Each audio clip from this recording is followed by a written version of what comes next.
Tal vez se ha preguntado frecuentemente, ¿dónde puedo encontrar respuestas a las preguntas más difíciles de la vida en un mundo lleno de tragedias, conflictos y problemas? ¿O dónde y cómo puedo encontrar fortaleza para enfrentar las luchas que tengo hoy? Bienvenido a otro programa del Instituto Bíblico del Aire, donde estudiamos juntos el libro de libros, la palabra de Dios, la Santa Biblia, para encontrar las respuestas de Dios a nuestras preguntas más profundas. Estamos estudiando el Antiguo Testamento.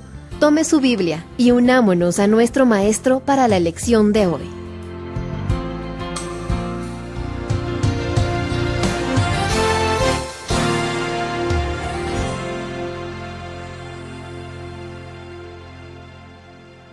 Ya hemos comenzado nuestro estudio en el Nuevo Testamento en nuestra lección anterior, y en el día de hoy vamos a continuar hablando acerca de los evangelios. Decíamos en nuestra lección anterior que el Señor Jesucristo en el libro de Lucas capítulo 24 le dio a los discípulos una gran lección. Él les enseñó la manera en que los profetas Moisés y también los salmos le presentaban a Él. Él dijo que Él es el todo de las Escrituras. Cuando los apóstoles oyeron eso por primera vez, también por primera vez entendieron la Biblia. Eso quiere decir entonces que Jesucristo es la clave para el entendimiento de las Escrituras, y esos 4 evangelios que vamos a comenzar a estudiar son sus biografías. Así que vamos a estudiar lo que podríamos llamar el corazón de las Escrituras. Se nos dice en el primer capítulo de San Juan, versículo número 18, a Dios nadie le vio jamás. El unigénito Hijo que está en el seno del Padre, Él le ha dado a conocer. Estas palabras, por supuesto, fueron escritas en griego, que fue el idioma en que se escribió todo el Nuevo Testamento. Y en el idioma griego hay una palabra que se pronuncia exégesis. El prefijo griego ex significa sacar. La palabra exégesis significa llegar a un versículo de la Escritura en el griego, digamos, y sacar del versículo todo lo que ese versículo nos puede decir. Toda la verdad que hay en ese versículo la sacamos y entonces estamos haciendo exégesis. Si usted va a sacar todo lo que se pueda de ese versículo, ese es el proceso que va a utilizar. Por el contrario, el prefijo griego eis es lo opuesto de ex, significa dentro. Así que la palabra en griego eisegesis significa leer en la Escritura algo que no está allí, y eso es un absoluto no. No se debe hacer eso. Debemos sacar del versículo lo que realmente está allí. Cuando Juan dijo en Juan capítulo 1 versículo 18, a Dios nadie le vio jamás, el unigénito Hijo que está en el seno del Padre, Él le ha dado a conocer, usó la palabra exégesis. Él dijo que nadie ha visto a Dios, sino que Jesús exegetó a Dios, trajo de la presencia de Dios toda la verdad que los seres humanos podían entender sobre Dios. Si eso es verdad, entonces eso significa que Jesucristo fue la más grande revelación de verdad que se le haya dado al mundo. Todo lo que Él era, todo lo que hizo y todo lo que dijo fue una revelación de Dios mismo. Cuando hizo algo, cuando dijo algo, cuando Él fue algo, Él estaba exegetando a Dios, estaba revelando a Dios. Si eso es verdad, que Jesucristo es la más grande revelación de Dios que el mundo ha visto, entonces realmente estamos en el puro corazón de las Escrituras, porque estos son los libros que nos dicen lo que necesitamos saber sobre Jesús.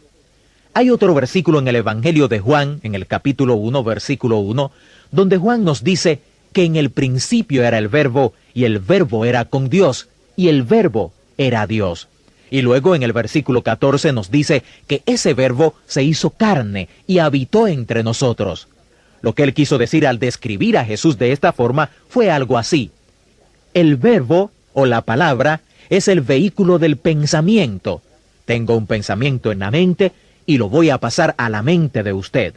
El vehículo que lleva ese pensamiento de mi mente a la suya son las palabras. La idea es que Dios tenía un pensamiento que quería comunicar de su mente a la mente de la humanidad. Necesitaba una palabra, necesitaba un vehículo para llevar ese pensamiento. Y esa palabra, ese verbo, fue Jesús. Todo lo que Él fue, todo lo que hizo, todo lo que dijo, fue la gran palabra que Dios dijo al mundo. Estos evangelios nos van a decir lo que Cristo era, lo que Él hizo y lo que Él dijo. En el 5º capítulo del Evangelio de Juan, Jesús está en un debate con los líderes religiosos de su tiempo. Estos líderes religiosos le habían escuchado decir que Él no era solo un hombre, que Él era Dios.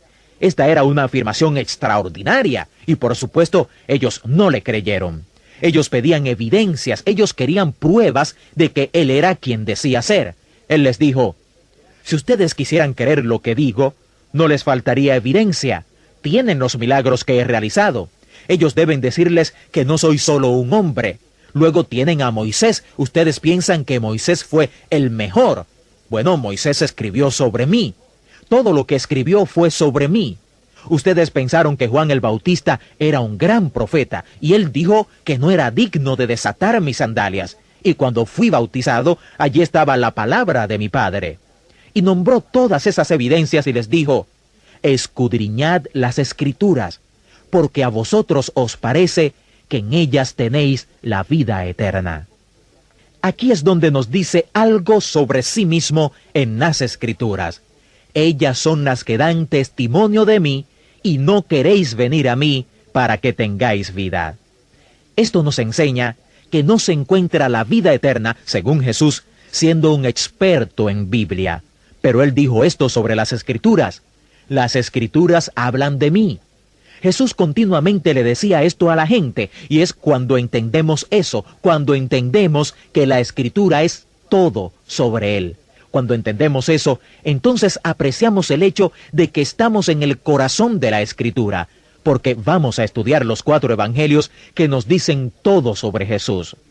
Al llegar a los 4 evangelios, no solo estamos llegando a los 4 evangelios, sino que estamos comenzando a estudiar el Nuevo Testamento. Así que debemos decir algo sobre nuestra perspectiva en el Nuevo Testamento también. Recuerde, cuando comenzamos el Antiguo Testamento, dijimos que la Escritura trata con un problema fundamental, y es este. En el principio Dios y el hombre estaban juntos, eran uno. Pero las Escrituras nos dicen, en el 3er capítulo de Génesis, que Dios creó al hombre con libre albedrío, cosa que no hizo con el resto de la creación. Y el hombre lo ejercitó, y lo ejerce para alejarse de Dios. Dios tiene maravillosos planes para el hombre, pero es el hombre quien elige, tiene libertad de elegir, puede alejarse de Dios y de todo lo que Dios ha planificado para él, y Dios entonces lo deja. Cuando el hombre hace esto, Dios llama eso pecado. Y la Biblia nos dice que Dios no puede mirar al pecado, así que se da vuelta y se aparta del hombre. Y hay un divorcio entre Dios y el hombre. Ese es el problema fundamental con el que tratan las Escrituras. Ahora, en el Antiguo Testamento puede resumirse sencillamente así. Dios nos dice en el Antiguo Testamento: créanme, voy a hacer algo sobre ese divorcio. Voy a venir al mundo y hacer lo que haya que hacer para que Dios pueda reconciliarse con su criatura, el Creador con su criatura. Lo voy a hacer.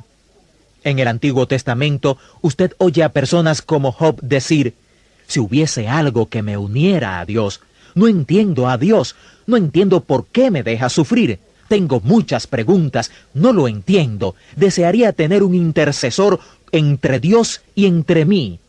Y en lo peor de ese sufrimiento, con este tipo de oración en su corazón, Job tuvo una revelación profética y continuó con estas hermosas palabras: yo sé que mi Redentor vive, y un día me levantará del polvo, y si aún los gusanos destruyen mi carne, sin mi carne veré a Dios.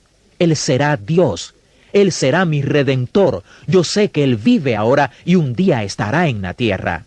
Por revelación profética, Dios le hizo conocer eso a Job. Pero también oímos a Job decir: aunque está seguro de estas cosas, oh si le pudiera hallar, si solo pudiera saber dónde encontrarlo. Otra vez, el Nuevo Testamento puede resumirse de esta manera. Dios nos dice en el Nuevo Testamento: ¿me creen ahora que sí hice algo sobre ese divorcio?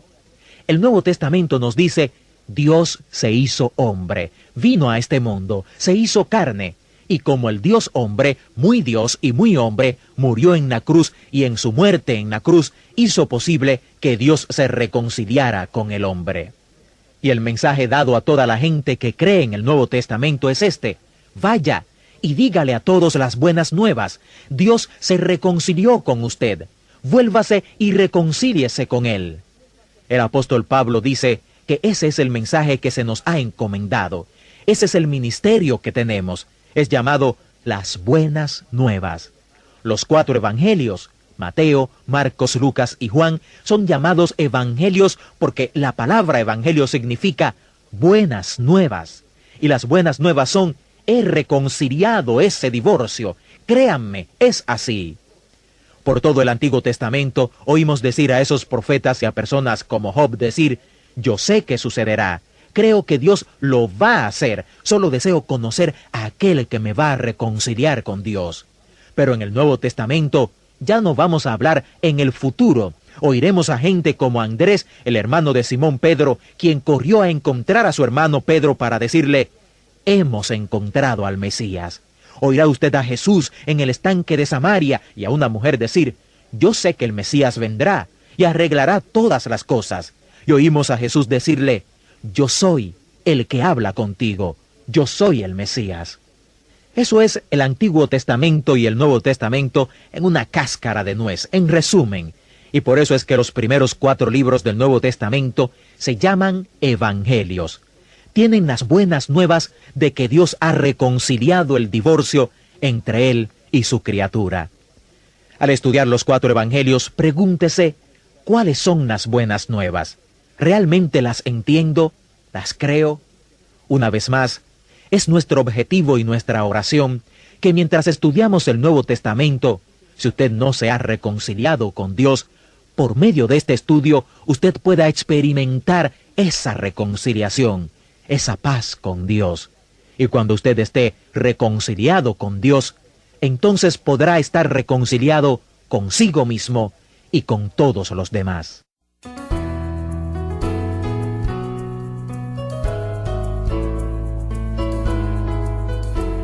Gracias por unirse al Instituto Bíblico del Aire. Al escuchar estas lecciones, no importa dónde se encuentre en su viaje a través de la vida, oramos que la lección de hoy lo ayude a entender y a aplicar los principios de Dios a su vida. Por favor, planifique unirse a nosotros la próxima vez al aprender juntos más de la palabra de Dios en el Instituto Bíblico del Aire. Contáctenos y comparta lo que está aprendiendo y cómo este estudio lo está ayudando a crecer en su conocimiento y fe en www.institutobiblicodelaire.com. Nos despedimos por ahora. Que nuestro Padre Celestial, que nos ama, lo bendiga a usted y a su familia, protegiéndolo y guardándolo en sus manos amorosas. Le dé su amor y paz y su espíritu de unidad para que su vida y familia glorifiquen a nuestro Señor Jesucristo.